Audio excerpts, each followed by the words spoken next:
l'histoire de la création du Paris Saint-Germain. Le Paris Saint-Germain a une vie, une atmosphère, un climat qui lui est bien propre. Alors mon histoire du PSG, celle que j'ai pas vécue en tout cas, je l'ai construite avec ce documentaire PSG 40 ans de fièvre, que je vous recommande vivement. Le problème de ce documentaire, c'est qu'il commence que en 1974 avec le barrage contre Valenciennes et la montée en D1. Et les 3-4 premières années du PSG, on n'en parle pas trop, on n'explique pas trop ce qui s'est passé. Et ces premières années, c'est effectivement compliqué si on s'y intéresse pas de plus près. On va donc essayer de démêler ça ensemble en présentant les personnages et les dates importantes. Pour les infos de cette vidéo, je me suis beaucoup basé sur le documentaire Paris, ce club qui a failli ne jamais exister. Donc il est passé sur Paris Première il y a un moment, il est dispo sur Prime Video, et moi je l'ai vu sur YouTube, donc je vous mets le lien en description, comme c'est gratuit. Il y a beaucoup d'infos qui vont venir de ce documentaire, j'ai pas voulu faire un simple plagiat, donc on va le faire ici à ma sauce, avec les archives que j'ai pu trouver moi-même. Si vous voulez aller creuser un peu plus le sujet, allez vraiment voir le documentaire, il y a des archives avec les premiers joueurs du PSG, les premiers supporters, ça c'est assez fou, et ça je vais pas vous le montrer. C'est parti donc pour cette création du PSG à la sauce Maxime. Et donc fin 1969, début 70, et il n'y a plus de grands clubs à Paris. Le dernier c'était le Racing Club de France qui redevient amateur en 1967, là aussi une histoire un peu compliquée qu'on va pas raconter. Paris, la grande capitale, se retrouve donc la seule grande ville d'Europe sans club de foot pro. Et évidemment, ça plaît pas aux pontes, alors même que le Parc des Princes doit sortir de terre en 72. La Fédération française de football, l'État et la mairie de Paris veulent alors remédier à tout ça en construisant un club de toutes pièces. Jacques Georges, président de la FFF, va donc lancer une consultation en lien avec la mairie de Paris en demandant aux gens de remplir un formulaire « Oui pour un grand club à Paris ». Si les gens sont OK avec cette affirmation, ils ont juste à renvoyer le bulletin. Il y aura 60 000 retours à cette consultation, donc 45 000 à peu près qui viennent de la région parisienne, et le reste donc de province et même de l'étranger. Je vous avoue qu'aujourd'hui, 60 000 réponses, ça me paraît assez peu, mais ça suffit pour que les instigateurs lancent le projet Paris Football Club, donc c'est comme ça que les gens ont choisi d'appeler leur futur club. Ne vous inquiétez pas, on va vite arriver au PSG. Jacques Georges crée donc un comité pour mener à bien ce projet PFC, et voilà donc comment ce comité est organisé. Il est présidé par Pierre-Étienne Guyot, donc qui est un industriel, qui a été président de la fédération de tir, mais aussi de la fédération de golf. Donc c'est un mec qui s'y connaît un petit peu en organisation sportive. Il y a aussi Fernand Sastre, qui est vice-président de la Fédération française de foot. Il y a Guy Crescent, qui est un entrepreneur et le PDG de la société de transport Calberson. C'est lui, entre autres, qui amène les sous. On va en reparler de lui. Jacques Godet, qui est le fondateur du journal L'Équipe. Et Jacques Ferrand, qui est rédacteur en chef dans ce même journal. Petit aparté, c'est quand même fou de se dire qu'il y a des journalistes qui sont derrière la création du club. Après, il faut aussi se dire que les journaux, et donc certains journalistes, étaient derrière la création de grandes compétitions qui allaient leur faire vendre plus de papier. Donc la création d'un supposé grand club directement, ça allait aussi participer à tout ça. Par exemple, le journal L'Équipe, il a participé à la création de la Coupe des clubs champions, la Ligue des champions actuelle, et justement, ça va servir le projet PFC. En effet, ça va amener une grande personnalité du football à participer à ce projet, Santiago Bernabéu. Parce que oui, avant d'être le nom du stade du Real, c'était un grand joueur du club, mais surtout le président emblématique jusqu'en 1978. Mais alors, pourquoi il file un coup de main? En fait, Jacques Ferrand, qui a aidé à imaginer cette Coupe d'Europe, est devenu un peu copain avec Bernabéu à l'époque, et comme le Real Madrid a gagné les 5 premières éditions, ça leur a donné un peu du prestige, et il lui en doit une un peu à Ferrand. Monsieur Bernabéu explique alors le système des socios au comité, et le comité, comme ils apprécient, ils doivent être en mode un peu « Oh vas-y, il est malin, vas-y on parle là-dessus ». Bon, j'étais pas à la réunion, mais a priori, ça a dû se passer à peu près comme ça. Ce système, ça va aussi aider à créer une base solide, fidèle et engagée pour le club, qui a même pas encore d'équipe. Vous pouvez donc devenir associé contre 25 francs. Et pour récolter ces 25 francs, il y a justement une immense campagne de communication qui se met en place au début des années 70, avec des spots radio, des flyers, des articles dans les journaux, et ce qui paraît un peu banal aujourd'hui, c'est plutôt révolutionnaire à l'époque. Il y aura même une matinée spéciale sur Europe 1 présentée par Pierre Bellemare, avec tous les membres du comité créateur du PFC, pour donner envie aux gens de participer à ce projet. Pour que le projet prenne, il fallait un minimum de 10 000 associés, et ce chiffre a été atteint après cette journée de communication.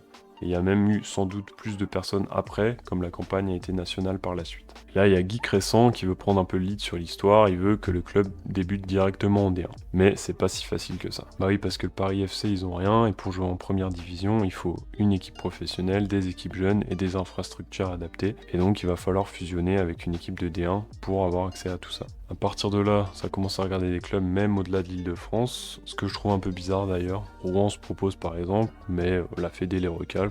d'ailleurs quelqu'un qu'ils aimaient pas trop là-dedans. Sedan refuse également, ce qui est un petit peu logique comme ils viennent de sortir de leur fusion avec le Racing Club de France. Ils voulaient pas forcément refusionner avec un club parisien tout de suite. Ça sera donc pas possible pour la D1 directement, mais les socios veulent pas lâcher l'affaire. Ils vont trouver un compromis avec le Stade Saint-Germanois qui est alors en D3. Ça va être un mariage de raison puisque les Saint-Germanois manquent cruellement de finances et les Parisiens vont avoir donc l'équipe et les infrastructures qui leur manquent. Un mariage qui arrange tout le monde et qui est aussi facilité par Henri Patrel, qui est président du club de Saint-Germain, mais aussi vice-président de la FFF, qui a donc dû voir les prémices du projet PFC. La fédération valide cette fusion le 31 juillet 1970. Les dirigeants de l'association du Paris FC envoient la demande de modification le 8 août par courrier à la préfecture de police, qui le réceptionne le 11 et qui validera le lendemain le nouveau nom, donc le 12 août. Paris Saint-Germain est donc né officiellement et c'est le 12 août qu'on retient comme date anniversaire encore aujourd'hui. Le club va commencer en national, l'équivalent de la Ligue 2 à l'époque, et va quand même réussir à attirer des grands noms tout de suite. On a Jean-Claude Bras qui est un attaquant de l'équipe de France, mais surtout Jean Djorkaeff qui est capitaine des Bleus à l'époque. C'est comme si Mbappé est signé à Saint-Etienne aujourd'hui pour le fun, donc c'est vraiment l'époque. Il y a donc 6 pros pour renforcer l'équipe et tenter de remonter direct en D1. Ça joue entre le camp des loges et le stade Lamboin, et ça va effectivement monter directement. L'alchimie a pris. La saison suivante, ça recrute encore 10 nouveaux joueurs pour la D1. Les débuts sont très bons, mais la deuxième partie de saison sera un peu plus compliquée. Le PSG termine 16ème et se maintient quand même. Franchement, c'est pas mal pour une première saison en première division.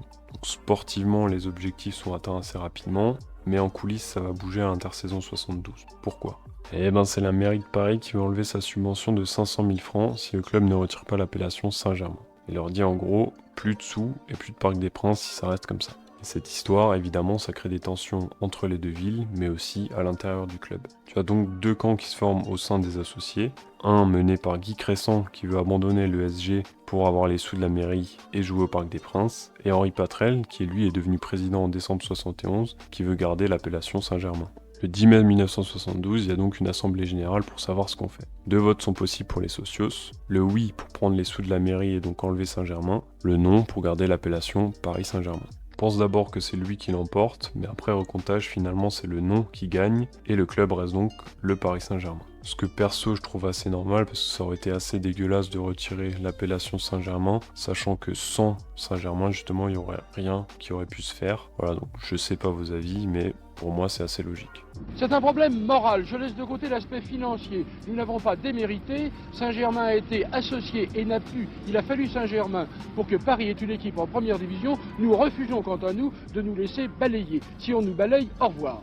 Après, malgré cette décision, il y a quand même 2 clans irréconciliables qui, comme le nom l'indique, n'arrivent pas à se réconcilier. C'est comme ça que le PSG et le PFC vont devenir 2 entités distinctes le 20 juin 1972. Le PFC restera pro, donc garde les joueurs pro, et jouera au Parc des Princes, alors que le PSG gardera ses infrastructures à Saint-Germain et ses équipes jeunes. Il adaptera également un logo avec des traits que l'on connaît encore bien aujourd'hui. Le PSG doit donc repartir de CFA, la 3ème division de l'époque, et c'est Robert Vico qui reprend l'équipe senior. Il entraînait les jeunes de Saint-Germain avant. Et le club remonte direct. Bon, ils finissent 2ème derrière Quevilly, mais comme Quevilly refuse la montée, c'est le PSG qui en profite. Mais une montée ça coûte des sous, c'est pour ça que Quevilly refuse d'ailleurs, et le PSG en a plus beaucoup et même en déficit. Et c'est là qu'arrive Daniel Echter, couturier à succès qui veut investir dans le football. Avec une bande d'amis dont Francis Borelli, Charles Tallard, Jean-Paul Belmondo entre autres, tout ça sous l'impulsion de Jacques Iblor. Le mot d'ordre c'est on est un groupe d'amis, on a un peu de sous, on veut faire monter un club en D1. Et le 15 juin 1973, Echter et Patrel se mettent d'accord et la main passe d'un président à l'autre. Les deux ensemble vont présenter ensuite le projet aux joueurs avec ce nouvel état-major et un directeur sportif de légende, Juste Fontaine. Le PSG va donc connaître son premier changement de dimension, il y en aura d'autres avec QSI, Canal+, notamment, mais c'est à partir de ce moment-là que l'histoire sportive commence vraiment pour Paris. Et pour finir, petite ironie du sort, donc le PSG montera en D1 en 1974, la même saison où le PFC va descendre en D2, et un club passe à la lumière quand l'autre sombre un peu dans l'anonymat. Voilà, vous avez donc les coulisses de cette création du PSG, qui est intimement liée au Paris Football Club finalement. On parlera peut-être de ce barrage épique contre Valenciennes dans une autre vidéo. Voilà, suivez-moi parce qu'il y aura d'autres vidéos historiques. Il y a aussi sur Twitch où je fais des lives pas forcément en lien avec le PSG. Et les débriefs sur YouTube des matchs de cette saison. Et on verra si ça se continue ça un peu plus tard. Voilà, donc suivez-moi, ça me fera bien plaisir. Et il y aura d'autres vidéos historiques comme ça. Gros bisous, salut!